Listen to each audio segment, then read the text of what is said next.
행복으로의 초대.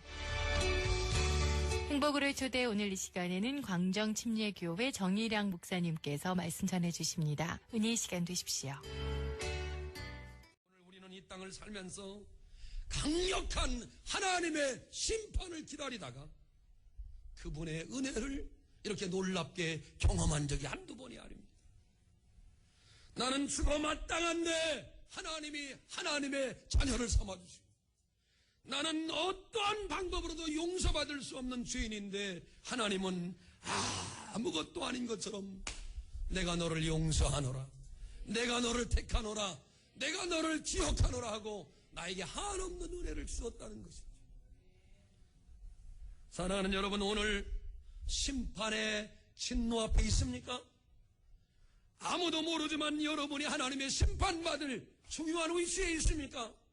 그러나 주님은 뜻밖의 심판을 기다리다 하나님의 은혜를 경험케 하시는 것입니다. 여러분, 그러므로 내려놓으십시오. 여러분이 그렇게 고민하는 것 정면 돌파하십시오. 그렇게 속 썩지 마세요. 사실은 요만저만하다고 여러분 다 내려놓으세요.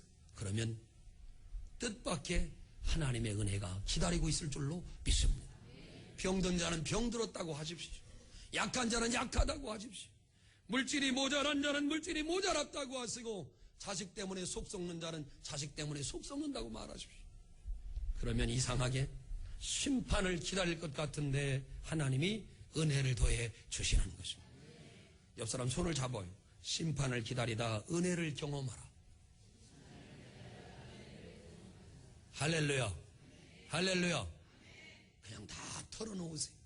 구약 성경 열왕기상에 보면 엘리야가 성령에 충만해가지고 바알 선지자, 아세라 선지자를 850명을 데려다가 하늘에 불을 내리게 한 다음에 목을 그냥 다 잘라버립니다. 그러니까 엘리야의 그 실력과 엘리야의 영성과 엘리야의 권능이라고 하는 것은 어마어마했습니다. 단 한 사람도 엘리야가 850명의 목을 자르는데 항거하거나 거기 말한 자가 없어. 왜냐하면 엘리야가 기도했더니 하늘에서 불이 내려왔기 때문에 그래요. 어디에서 불이 내려왔어요? 하늘에서 불이 내려왔어요. 그러니까 그 시대에 엘리야 같은 선지자가 없었어요. 그런데 그런 소식을 듣자마자 그의 정적되는 왕비 이세벨이 뭐라고 합니까? 엘리야를 죽이겠다고 말합니다. 잡히기만 해봐라, 죽인다고 말합니다. 그러니까 성령 충만하고 능력 있고 당당했던 엘리야가 도망해서 광야로 도망을 갑니다. 그리고 그가 현실에 눌리고 이세벨 왕비의 그 저주와 죽인다고 하는 공포의 말이 두려워서 그는 열왕기상 19장 4절에 보면 로뎀나무 밑에 가서 이렇게 말합니다. 여호와여, 넉넉하오니 지금 내 생명을 거두시옵소서. 그는 마지막으로 죽음과도 같은 잠을 빠져들면서 자기의 생명을 거두어 가려고 이야기를 합니다. 저렇게 영광을 받던 그 순간이 사라지고 철저하게 낮아져가지고 저 밑바닥까지 내려간 사람이 바로 엘리야예요. 심지어 자기를 죽게 해달라고 이야기를 합니다. 잠을 자고 일어났는데 한참 자고 나니까 천사가 그의 잠을 깨웁니다. 그리고 천사가 엘리야를 어루만지며 이렇게 말합니다. 일어나서 먹으라. 잠에서 깬 엘리야의 머리밭에 숯불에 구운 떡과 물 한 병이 있었습니다. 부지런히 그 구운 떡과 물 한 병을 정신없이 먹고 나니까 또다시 잠에 빠졌어요. 그래서 실컷 잠을 잡니다.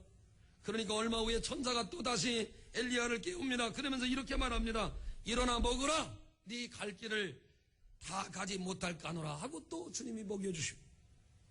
두려움과 죄책감에 짓눌려 죽기를 바랐던 엘리야는 뜻밖의 따뜻한 돌봄의 천사와 하나님의 영광을 통해 사역에 복귀하는 새 힘을 얻게 되게 되었습니다. 여러분, 은혜를 받은 것은 갈멜산 정상이 아니라 죽음을 앞에 둔 바로 광야였다는 사실을 알아야 합니다. 엘리야가 갈멜산 정상에 있을 때는 두려울 게 없었습니다. 850명을 단칼에 쳐 죽이고 하늘에 불이 내려오도록 열정적인 사자였을더라. 그때는 하나님의 영광이 그에게 나타나지 않았습니다. 그러나 그가 인생의 말년에 다 죽게 되었다고 고백하고 심지어 자기 목숨을 다 없게 해달라고 이야기하는 그 광야에는 하나님의 은혜가 왔습니다. 여러분, 축복은 성전에만 있는 게 아닙니다. 내 삶의 현장에 찾아오는 것입니다. 눈물 뿌린 그 현장에 있는 것입니다. 여러분이 일하는 직장에 나타나는 것이요, 여러분 부부 사이에 하나님의 영광이 나타나는 것입니다. 지금 내려놓으십시오. 그 기세좋고 당당하고 실력 있어 보이고 뜨겁게 뜨거운 불타오르는 청춘이라고 자기를 의지하던 그 실력을 내려놓으십시오. 하나님의 영광은 갈멜산 정상에서도 나타났지만 진짜 엘리야를 구한 것은 광야에서 주님이 만나주셨습니다. 내 인생의 맨 마지막 끝날 같은 그 광야에서 주님은 엘리야를 만나주셨습니다. 오늘 여러분, 내가 새벽 기도를 한다, 금요 철야를 한다, 성령에 충만하다, 그때도 주님이 나와 함께 하시지만 내가 믿음의 밑바닥에 완전히 떨어져 세상 사람들과 똑같이 되고 세속에 물들게 되고 연약하게 될 그때에도 주님은 오늘 우리들에게 함께 한다는 걸 알아야 돼요. 그러므로 여러분, 은혜를 받은 곳이 어디입니까? 바알 선지자들과 투쟁한 직후가 아니라 이세벨을 피하여 도망한 직후에 하나님의 은혜가 왔습니다. 뜻밖의 그는 심판을 만난 것이 아니라 뜻밖의 은혜를 만났습니다. 저는 오늘 이 말씀을 이렇게 고백합니다. 측량 못할 은혜다. 하나님의 은혜는 어떤 공식을 갖고 방정식을 갖고 오는 것이 아니라 하나님의 은혜는 도망간 후에 왔습니다. 창피한 후에 왔습니다. 잠잘 때 왔습니다. 그리고 인생의 끝날같이 자살을 원할 때 바로 그때 하나님의 은혜가 그에게 쏟아졌다는 걸 알아야 합니다. 인생이 잘 나갈 때는 하나님 앞에 기도하지 않습니다. 인생이 멋있게 될 때는 자기가 특이양양합니다. 그러나 인생이 실패하고 낙심하고 떨어졌을 때는 하나님마저도 자기를 버린 것 같고 연약합니다. 여러분, 우리는 그때 하나님의 은혜를 발견해야 합니다. 옆 사람 손을 잡아봐요. 은혜는 측량할 수 없이 온다. 시작. 집사님도 그 은혜 받으시길 바랍니다. 시작. 은혜는 내가 계산해서 오는 게 아니에요. 내가 새벽 기도 잘했더니 은혜가 오는 게 아니에요. 은혜는 하나님이 위로부터 내려주시는 측량할 수 없는 은혜인 것이에요. 부모님이 오늘 욕할 것 같았는데 측량할 수 없이 나를 사랑해 주시는 거예요. 은혜라고 하는 것은 계산으로 오는 게 아니에요. 성실해서 오는 것도 아니에요. 그렇기 때문에 오늘 나는 제목을 측량 못할 은혜라고 잡았습니다. 엘리야에게 하나님은 공식으로 오신 하나님이 아니, 방정식으로 오신 하나님이 아니, 오늘 여러분의 신앙 가운데도 이와 같이 주님을 만나게 되기를 주의 이름으로 축원합니다. 은혜를 받던 곳은 갈멜산 정상에 서서 손바닥만한 구름 하나가 떠오르기를 기도했던 그때가 아니라 자신의 생명을 거두어 달라고 기도하던 그때 하나님의 은혜가 왔습니다. 하나님의 은혜가 나와 여러분의 기억 속에 내가 원할 때 하나님의 은혜가 오는 게 아니라 하나님의 은혜는 전혀 내가 피곤하고 생각할 수 없을 그때 하나님의 은혜가 오는 것입니다. 그래서 여러분 생각해 보는 거요. 은혜가 언제 왔던가? 내게 축복이 언제 왔던가? 내게 기도의 응답이 언제 왔던가? 내가 지치고 힘들고 피곤하여 모든 건 내려놓고 싶고 열심히 잘할 때도 있었지만 낙심하여 그 떨어질 때 삶의 포기가 왔을 때 생명을 거두어 달라고 기도할 때 하나님의 은혜는 엘리야를 덮었던 것을 기억하게 되길 바랍니다. 그게 바로 신앙이에요. 오늘도 여러분 이 주일 낮에 피곤하셔서 눈이 막 이렇게 졸리고 연약하고 부족한 사람들이 있는 줄도 알아요. 이 갑자기 정적인 모드에 들어가가지고 이렇게 힘들고 어려울 때도 있을 줄 알아요. 그러나 오늘 여러분, 나와 여러분이 은혜를 받는 곳이 바로 이 장소가 되길 바랍니다. 내가 할 수 없을 때 하나님은 은혜를 주시는 것입니다. 내가 포기할 때 하나님의 은혜가 임하는 것입니다. 내가 내려놓을 때 하나님의 은혜가 임하는 것입니다. 그러므로 여러분 평생 오늘 우리가 어떤 모습으로 살아야 되느냐? 하나님은 무서워할 대상이 아니라 우리에게 선을 베푸시는 분이라는 걸 알아요. 하나님은 근본적으로 우리에게 벌을 주고 심판하시는 분이 아니라 벌과 심판마다 마땅한 우리들을 건져내셔서 의의 자녀로 이끌어주시는 분이라는 걸 알아요. 하나님은 우리를 징벌하시고 우리에게 벌을 주시는 게 본래 그분의 마음이 아니라는 걸 알아야 돼. 한번 따라합시다. 심판을 기다리다 은혜와 만나게 하소서. 아멘, 아멘. 그게 오늘 우리들의 주제입니다. 하나님 심판을 기다리다가 하나님의 은혜와 만나게 하소서. 부활하신 예수님께서 자기를 부인하고 도망친 베드로 앞에 나타나셨습니다. 요한복음 21장은 유명한 베드로가 3번이나 부인한 것을 주님께서 아시고 3번이나 물어보았던 말씀입니다. 베드로는 자신이 지은 줄을 알았기 때문에 예수님이 통렬하게 그를 질책할 줄로 알고 있었습니다.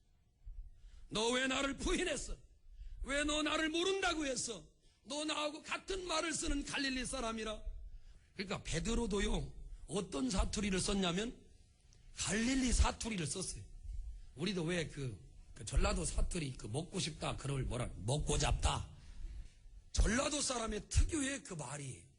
그러니까 갈릴리 사람들도 베드로도 갈릴리 사람이기 때문에 특유의 억양이 있었습니다. 중국에 가면 광동성의 억양이 틀리고 또 저쪽 심양의 언어가 틀리고 중국 사람들의 언어도 굉장히 이 사투리에 의해서 많이 틀립니다.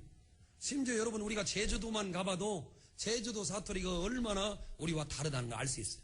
이 베드로는 치명적인 갈릴리 말이라고 하는 사투리를 쓰고 있었기 때문에 너도 그 당이라고 했을 때 전혀 도망갈 도 없고 빼도 박도 못할 그 위치에 있었어요. 그런데도 그는 부인했습니다. 나는 그 사람을 모른다. 내 손에 장을 지져라. 나는 절대 모른다.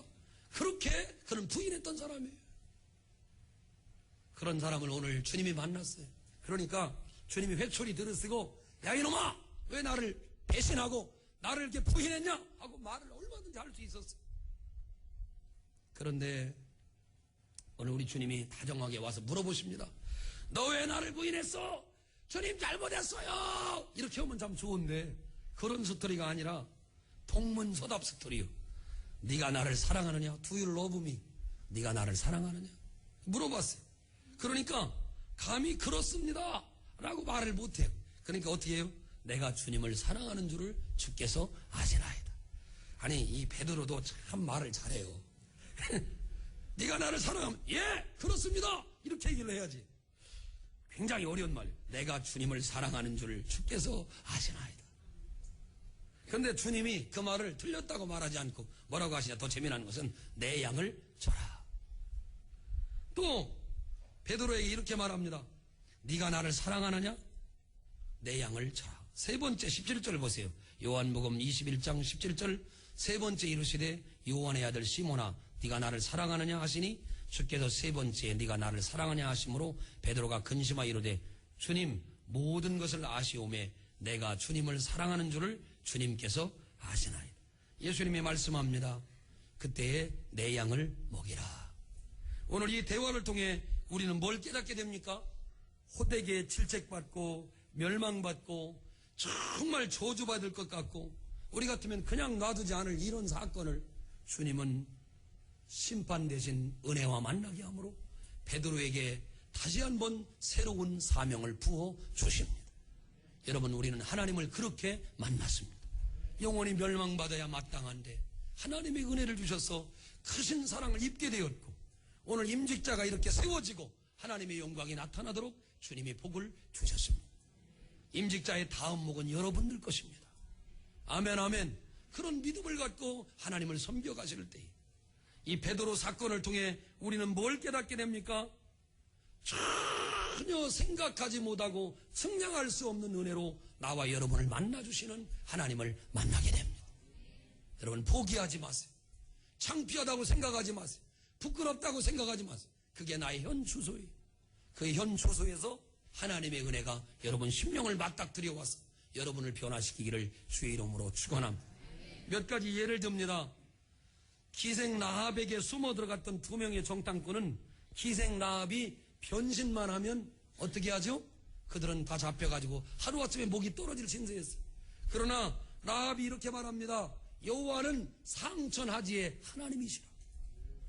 위로 하늘 아래로 땅에 그분은 하나님이신데 그 하나님의 이름을 듣고 우리가 벌벌 떨고 간담이 자기의 뭐예요? 이 뭡니까? 간장이 다 녹았다고 말을 합니다. 그러면서 그들을 잘 숨겨줍니다. 그것 때문에 2명의 정탐꾼은 살아남게 됩니다. 그런 다음에 기생 라합을 위해 여리고성에 굵은 줄을 들여놓지요. 저희가 여리고성에 성지순례 가서 보니까 우리가 봤잖아요. 맨 마지막 그 꼭대기에 살고 있는 그 기생 라합의 집을 봤잖아요. 그곳에서 붉은 줄을 내려서 살아남게 되는 아름다운 은혜가 있게 되었습니다. 삼손은 2 눈이 다 뽑혀가지고 사람들의 놀이개거리가 됐습니다. 사람들이 다 저렇게 힘이 셌던 삼손이냐 말하면서 웃고 희덕거렸습니다. 도저히 그는 은혜라고는 찾아볼 수가 없는데 그때 하나님 앞에 기도합니다. 하나님, 이번만 마지막 은혜를 주셔서 나로 하여금 힘을 쏟게 하여 주시옵소서. 삼손의 2 손 뽑힌 그 심판은 누가 보아도 심판받은 그 사건이었습니다. 아무도 삼손에게 그와 같은 은혜가 올 줄을 몰랐습니다. 그러나 삼손은 마지막 은혜를 경험하게 됩니다. 이 세상 끝에서 삼손은 마지막 은혜를 경험합니다. 오늘 사랑하는 성도 여러분이요, 여러분도 삼손의 2 눈 뽑힌 것처럼, 그리고 근력이 없고 힘이 없고 성령이 역사하지 않는 것처럼 다 끝장난과 같은 인생이라 할지라도 마지막 하나님의 은혜를 구하십시오. 마지막 축복을 구하십시오. 마지막 성령을 구하십시오. 그래서 여러분이 정말로 삼손같이 2 눈이 다 뽑히고 베드로같이 절망하고 2명의 정탐꾼과 같이 소망을 잃어버렸다 할지라도 하나님의 은혜가 측량할 수 없이 찾아와 여러분을 움직이게 되기를 주의 이름으로 축원합니다. 당자의 아버지를 여러분이 잘 아십니다. 창기와 함께 아버지의 재산을 다 말아먹은 그 둘째 아들 당자가 돌아올 때 아버지는 뜻밖의 그 아들을 책망하지 않고 은혜를 베풉니다. 성경은 한결같이 하나님의 은혜를 그렇게 소개합니다. 내가 잘해서 받는 게 은혜가 아니라 내가 실수하고 창피한 일을 하고 하나님 앞에 고개 들 수 없는 민망한 일을 했는데도 하나님은 우리에게 여전히 은혜를 베푸신다는 것입니다. 우리는 그 하나님을 섬깁니다.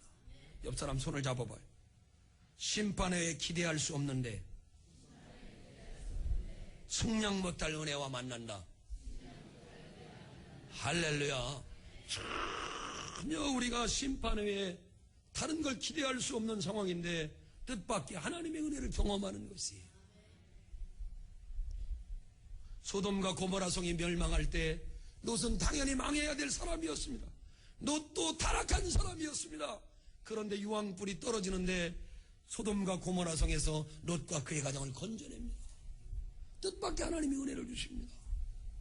오늘 이 귀한 주일에 측량이 안 되는 주님의 은혜를 찬양합시다.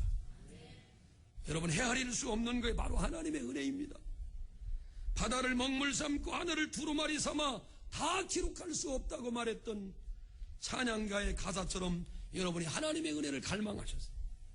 하나님은 심판 대신 은혜를 베푸시기 때문에 죄인인 우리가 여전히 이 땅에서 살 수 있다는 걸 알게 되길 바랍니다. 여러분, 프랑스 명화 장발장을 여러분 알고 있습니다. 장발장은 어떤 사람이 교도소에서 나와서 신부의 집에 들어갑니다. 그런데 신부가 잘 먹여주고 재워줬는데도 그 집에서 보자기에 다 싸가지고 주발들을 다 싸가지고 다 도망갑니다. 그래서 경찰관에게 붙잡혀가지고 다시 돌아옵니다. 신부에게 묻습니다. 이 사람이 이 성당에서 전부 다 훔쳐갔는데 이게 사실입니까? 물어보니까 오히려 이렇게 말합니다. 신부님이, 장발장, 저 그릇들 뿐만 아니라 은초대도 가져가라겠는데 왜 안 가지겠나? 그래서 은초대를 딱 줍니다. 그러니까 경찰이 그냥 돌아갑니다. 우리 교회도 경찰이 있지만은 그냥 돌아갔어요. 그런 다음에 같이 와요. 그 신부님이 말합니다. 은초대 하나로 당신의 영혼과 육신을 내가 샀네. 앞으로 믿음으로 살게. 그러니까 그 청량할 수 없는 을 받은 장발장이요, 놀랍게 변화돼가지고 사회사업가가 돼가지고요, 수많은 사람을 돕고 살아요. 예수님은 누가복음 23장 34절에 그 십자가의 마지막 그 현장에서 아버지여 저들을 사하시옵소서, 저들은 저들이 하는 짓을 모릅니다 하고 그들에게 은혜를 베풉니다. 전혀 회개치도 않은 사람입니다. 로마 병사들이 회개했다는 말 들어봤습니까? 종교 지도자들이 회개했다는 말 들어봤습니까? 어둠 속으로 달아난 제자들이 회개했다는 말을 들어봤습니까? 아무도 회개하지 않았습니다. 그러나 주님은 저들을 용서하옵소서, 저들은 저들이 하는 짓을 모릅니다 하고 회개치도 않은 자를 용서해 주셨습니다. 사랑하는 여러분, 오늘 우리는 하나님 앞에 돌아봐야 합니다. 그리고 이렇게 외쳐야 합니다. 주님, 회개한 적도 없는데, 주님을 시인한 적도 없는데, 주님을 아름답게 섬기지도 않았는데, 주님을 영화롭게 만들어주지도 않았는데, 주님 어찌하여 내게 이와 같은 은혜를 베푸십니까? 우리 주님은 포도원 품꾼의 비유를 통해 은혜는 산수가 아님을 보여주었습니다. 아침 8시에 와서 일한 자나 저녁 5시에 와서 일한 자나 똑같게 이 달란트를 주면서 우리에게 뭘 가르쳐 줍니까? 은혜라고 하는 것은 하나님의 선물로 받는 것이지 노력의 대가로 받는 게 아니라는 걸 가르쳐 주었습니다. 말씀을 정리합니다. 하나님의 축복은 무조건성에 있습니다. 하나님의 축복은 우리의 형편과 처지를 다 알고 아닙니다. 그걸 완전히 무시하고 하나님의 자녀로 받아주십니다. 하나님의 자녀로 축복해 주십니다. 무조건 용서해 주시는 것입니다. 그러므로 여러분, 무조건적인 용서를 경험하면 자신이 받을 은혜로 담대하게 여러분 살아가는 여러분 되기를 주의 이름으로 축원합니다. 하나님이 하신 위대한 사랑을 잊어버리지 않는 성도들이 되길 바라고, 하나님이 하신 위대한 용서를 잃어버리지 않는 사람이 되셨습니다. 측량 못할 주님의 은혜를 가슴속에 받고 심판을 기다리다 여러분 하나님의 은혜를 경험하는 이 시대의 엘리야가 되고 이 시대의 베드로가 되고 이 시대의 탕자가 되어 하나님의 영광을 드높이게 되기를 주의 이름으로 축원합니다. 기도하겠습니다. 자비로우신 아버지 하나님, 영원히 멸망받아 죽을 수밖에 없는데 심판을 기다리다 은혜와 만났습니다. 하나님, 저주 가운데 멸망으로 가야 마땅한데 하나님의 은혜를 입어 임직하게 되었습니다. 하나님, 축복하여 주시옵소서. 무조건적으로 우리를 사랑하시는 하나님 때문에 내 인생의 실패의 그림자가 뒤덮일 때도 하나님의 은혜를 입고 승리하게 하시옵소서. 예수님의 이름으로 축복하며 기도하옵나이다. 행복으로의 초대, 지금까지 공주광정침례교회 정일양 목사님께서 말씀 전해주셨습니다. 이 시간 방송 들으시고 신앙생활에 도움이 필요하신 분은 공주광정침례교회 지역번호 041-858국에 9191번으로 문의해 주시기 바랍니다.